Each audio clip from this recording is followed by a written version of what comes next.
ಆತ್ಮೀಯ ವಿದ್ಯಾರ್ಥಿಗಳೇ, ಮೂರನೇ ಘಟಕವಾದಂತಹ ಮೊದಲ ಪಠ್ಯವಾದಂತಹ ಮಹಿಳಾ ಪ್ರತಿಭಟನೆಯ ಸಾಂಸ್ಕೃತಿಕ ಚಹರೆಗಳು, ಇದನ್ನ ಬರೆದಂತವರು ಡಾಕ್ಟರ್ MS ಆಶಾದೇವಿ ಅಂತ ಹೇಳಿ. ಇವರು ಮಹಿಳೆಯ ಬಗ್ಗೆ ಹೆಚ್ಚು ಸ್ಥಾನಮಾನವನ್ನ ಗಳಿಸಲಿಕ್ಕೆ ಬರೆದಂತಹ ಸಾಹಿತ್ಯ ಅಂದರೆ ತಪ್ಪಾಗಲಾರದು. ಇವರ ಬಗ್ಗೆ ಪರಿಚಯವನ್ನ ನೋಡೋದಾದ್ರೆ, ಇವರ ಜನನ 26/2/1966 ಜನಿಸ್ತಾರ. ಇನ್ನು ದಾವಣಗೆರೆ ಜಿಲ್ಲೆಯ ನೆರಳಿಗೆ ಎಂಬಲ್ಲಿ ಇವರು ಜನಿಸ್ತಾರ.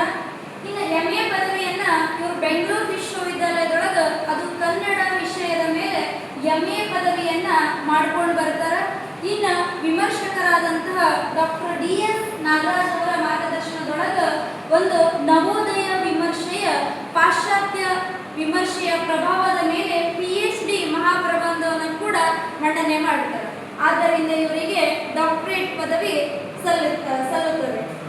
ಅಂದಿನಿಂದ ಇಂದಿನವರೆಗೆ ಅವರಿಗೆ ಡಾಕ್ಟರ್ MS ಆಶಾದೇವಿ ಎಂಬ ಮರು ನಾಮಕರಣ ಆಗುತ್ತದೆ ಎಂದರೆ ತಪ್ಪಾಗಲಾರದು. ಇನ್ನು ಇವ್ರ ಕೃತಿಗಳನ್ನ ನೋಡೋದಾದ್ರೆ, DS ನಾಗರಾಜ್ ಅವರ ಮಾರ್ಗದರ್ಶನದೊಳಗ ದಿ ಫ್ಲೇಮಿಂಗ್ ಫೀಟ್ ಅನ್ನೋ ಕೃತಿಯನ್ನ ಬರೀತಾರ. ತದನಂತರದಲ್ಲಿ ಹುಡುಕಲಾಗದ ದುಃಖ, ನಾರಿಕೇಳ. ಈ ಕೃತಿ ಪ್ರಜಾವಾಣಿಯ ಮುಖಪುಟದಲ್ಲಿ ಪ್ರತಿ ಭಾನುವಾರಕ್ಕ ಇವರ ಮೂಡಿ ಬಂದಂತಹ ಅಂಕಣವಾಗಿದೆ. ಇನ್ನು ಭಾರತದ ಬಂಗಾರ PT ಉಷಾ ಎಂಬ ಜೀವನ ಚರಿತ್ರೆಯನ್ನ, ಅವಳ ಜೀವನ ಚರಿತ್ರೆಯ ಕೃತಿಯನ್ನ ಬರೀತಾರ. ತದನಂತರದಲ್ಲಿ ನಡುವೆ ಸುಳಿಯುವ ಆತ್ಮ ಈ ಕೃತಿಯಿಂದ ಮಹಿಳಾ ಪ್ರತಿಭಟನೆ ಸಾಂಸ್ಕೃತಿಕ ಚಹರೆಗಳ ಎಂಬ ಪಾಠವನ್ನ ಕೂಡ ಆಯ್ದುಕೊಳ್ಳಲಾಗಿದೆ. ಅಷ್ಟೇ ಅಲ್ಲದೆ ಕೂಡ ಇವರಿಗೆ ಅನೇಕ ಪ್ರಶಸ್ತಿಗಳು ಕೂಡ ಬಂದೊದಗಿದಾವೆ.